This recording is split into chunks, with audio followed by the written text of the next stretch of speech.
Hi friends, it's Sherry from Creating Sherry. Welcome back to my studio. I've recently been asked if I would contribute a donation to a raffle table for a charity event that I'm attending. And of course, giving my handmade cards and gift tags was top of mind for me. But since this is going to sit out displayed on a raffle table and go home with somebody who wins it that day, I wanted to add a little bit of packaging to it. So here's what I did. I took a craft that I remembered from somewhere in Girl Scouts when I was a kid, where I reconditioned greeting cards into little boxes. I took some measurements of how that could happen and decided to make it out of cardstock. It was really easy to go online, find other YouTube videos from folks who had made something like this to get a template going, and I just loved the process of making something as sweet and easy as these little boxes. Let me show you. So I've coordinated the boxes so that they match the tags and cards inside. So basically, they have a gift set of 4 beautiful little tags, but it's inside a nice box where I've been able to create a little label for them as well. Same goes for the handmade note cards. Same kind of box here with a beautiful scene because I use that double-sided paper. So put in 4 of my handmade cards for the prize as well. And now they'll be displayed on the raffle table at the charity event for somebody to take home with them and enjoy thoroughly. So I thought, heck, there's other people who love to give their cards as gifts to their friends, not just as a greeting card they're sending, but as a little package like this. I'm going to go ahead and show you the template that I came up with a simple 12 by 12 piece of paper to make these gift boxes, and I hope you'll try it too. Let's go. Okay, so we're going to go ahead and get making the handmade note card box that we're doing here. I will put the measurements into a post for this so that you can get them all yourself. I hope that you will try this because it's such an easy one. I wrote down my little recipe card here. So what we're going to do is take this 12 by 12 piece of paper. We're going to cut off 4 inches of it. Then we're going to score 3/4 of an inch all the way around. And to make this spine in the middle, which is what ends up being the edge and side of the boxes, we're going to score it at 5 3/8 and 6 1/8, which gives us the same 3/4 inch around, if my math is correct. So that's my little recipe card here. Now, most of you know that I'm a new crafter and have been acquiring tools as we go. This Score Buddy is such a workhorse in my studio, but obviously is not the 12 by 12 big version of one, which I have put on my wish list. If you have one, I'm a little bit jealous. So I'm going to do a little bit of a workaround today. I have my ancient, maybe you've seen one of these too, cutters and scores. This one scores, the other one cuts. And it's so well loved and used that I've worn off all kinds of the markings on it. But I've gone through with a Sharpie, put some markings on for myself, and I'm going to use that instead because I need the 12 by 12 to go. Other things that I need for this project, you can see here, I've got some glue, some score tape, I think it's called tear and tape, scissors. I picked a couple of nesting die cuts in order to make the little label that goes on. That's my handwriting. I'm working on that as well too. And then I've gone ahead and pre-cut those little labels as well as the paper that I'm going to put on top to decorate the box indeed. Right next to me, just in case I get a little lost, I have a big old ruler that my husband gave me. Okay, so I'm going to go ahead and start by cutting 4 inches off of one edge. Now let's see if I can get this camera going for me here, guys. So many new things that I'm learning, including how to make YouTube videos. Who'da thunk? Okay, so I'm going to go ahead and score. That's the cutting blade, obviously, with the cutting one there. Save this for another project. Put that aside. And now what I'm left with as well is that 8 inches of piece of paper that's still 12 by 12. Now what I want you to do when you look at the recipe here is we're going to start by scoring 3/4 of an inch all the way around. Now, moving my cutter down here so I don't have a tragic mistake.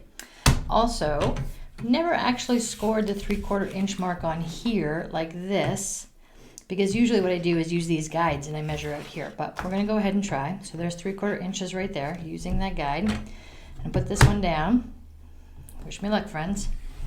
Okay, that looked like it worked pretty well. So we're going to do it all over again, 3/4 of an inch here.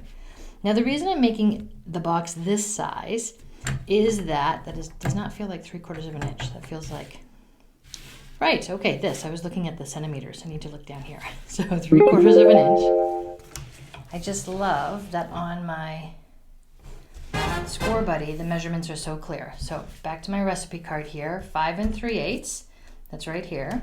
So I'm making the middle spine, get that right into the corner. 5 3/8. We're gonna do a little bit of a cheat because you can see I don't reach the whole end of the board, but that's okay. And then I'm gonna do the 1/6 and 1/8, which is here. Okay, we got that. And how am I gonna get that? You know what I'm just gonna do to finish that off? Maybe I could flip it over. Yeah, maybe we could flip it over. That sounds like something that would work. Yeah, we're gonna flip it over. Look at us learning together. 5 3/8 just to finish off this score. 6 1/8 to finish off this score. And then I'm gonna come back to this side for argument. No, I'm not. I'm not gonna mess with it. So get that wish list going. Score buddy in the 12 by 12. Okay, so the next part's simple. All we have to do here is start folding on our score lines. And I'm gonna do this lightly as we go. So there's our spine in the center. And now we're going to do our edges to get the sides of our box going. There we go. So I'm going to do that all the way around the perimeter. I find that opening it back up again a little bit is helpful to get that nice crease. And then I'm going to show you a really easy way to ensure we have a nicely finished edge on our boxes. So just following those score lines. I'm not going to town on burnishing this at this point. I will have some opportunity I'll show you to make it a little tighter as we go. So we've done our folding on all of our score lines. We have the makings of our box. Now, when I first came up with this and saw it on a YouTube video, it looked a little complicated, but I promise you it's not. It's really easy. So here's what we're going to do. Each of these corners, we're going to actually trim away a little bit. So think of making a little triangle out of that corner. When you get to a score line, you cut on the score line. And again, you just are cutting out a little wedge.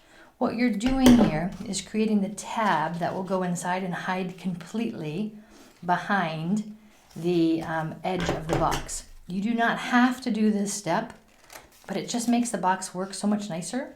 Get all the way to that edge.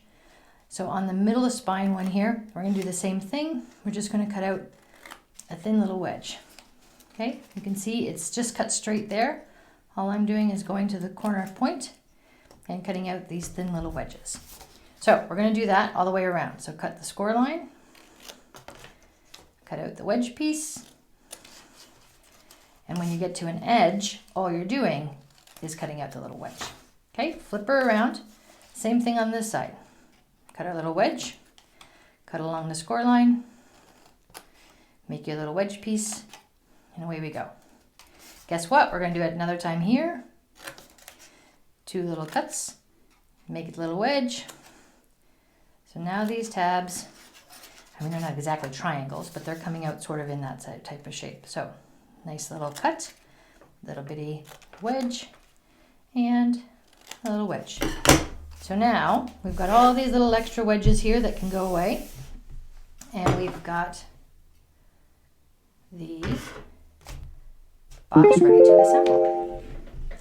Okay, so we've got our scored, folded, and trimmed out little pieces of the tabs here. We're going to take our tear and tape, and we just need small little pieces of it. Now, if you're using double-sided paper, you want to just be conscious of, are you putting the tabs on the outside of your box, which is not what I recommend. I recommend you hide them inside on your inside of the box. But if you're using a solid color piece of cardstock like this, it is more forgiving if you accidentally put the tape on the wrong side and you have to tape it on the outside. So because I want these tabs on the inside, I'm just folding it forward here. I'm going to put my little piece of tear and tape, which apparently I have torn too large. It's okay. We have the ways of making it smaller. So you see, because I'm folding that up and putting my tear and tape just inside, evidently I'm having some visual portion problems today with tearing extra pieces.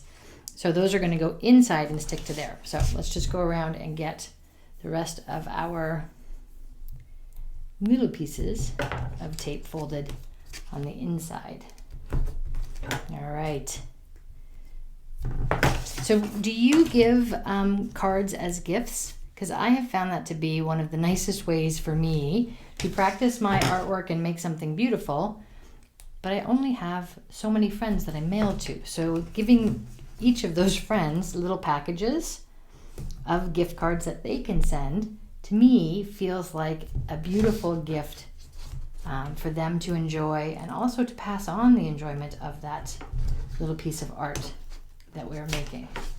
In fact, one of my friends hosts Christmas in July.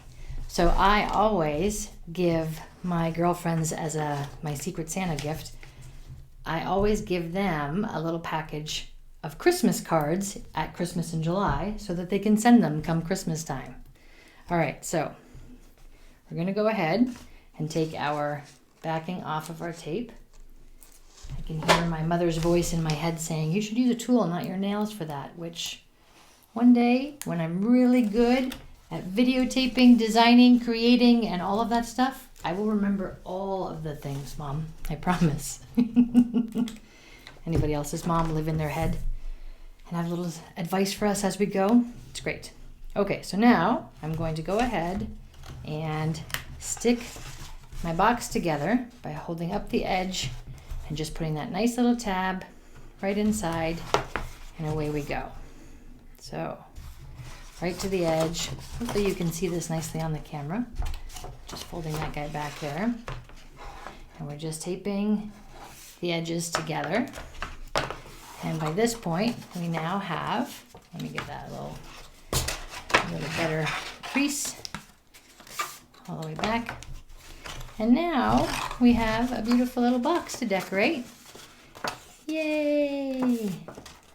So I've gone ahead off camera to make the background. So on these ones you can see I wanted coordinating, to use the same paper in a coordinated way so they're the match and look great.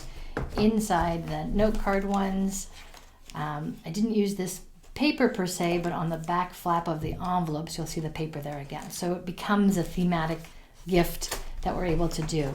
So I'm going to go ahead and put these together. Love my beautiful, what do we call this by My Sweet Petunia? The same people that make Misties. What is this? Glue? Let's try that in English. Glue press? Yep. So I'm going to take my back piece, put on my pretty paper here, going with a bit of a spring effect.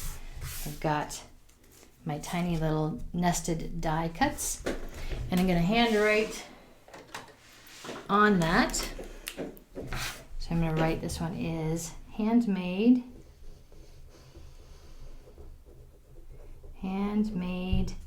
note cards. And maybe we'll make a little flourish. You could do a little stamping on there. And same thing with these. I'm going to go ahead and glue these together so that we have a nice little label and they know what's inside the box. Now, if you're one of those multi-talented crafters, I bet you could figure out how to put some nice squares or cookies inside a box like this. And I'm going to glue that on. And because my box is yellow, and this pattern paper has yellow sort of in the middle, I wanted to make sure that my label for the note cards goes not over the yellow, so to say. So I'm going to come down here and put it in there. You can decorate these however you feel is going to make the most sense to you. And again, I'm just going to come in with the glue to adhere my panel to the front of my box, and I want it to open this way, remember, so I'm putting it oriented this way. And down goes my beautiful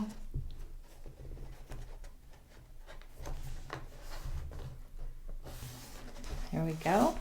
And we have a beautiful box ready to go, so that just like these, you can add your cards to the inside, or your gift tags, or maybe your baked goodies to the inside of the box, and away you go. So check out the website. I'm going to be able to put on these measurements for you to make your own. I hope this has been fun for you, and I look forward to seeing you again in my studio. Thanks for joining me, friends.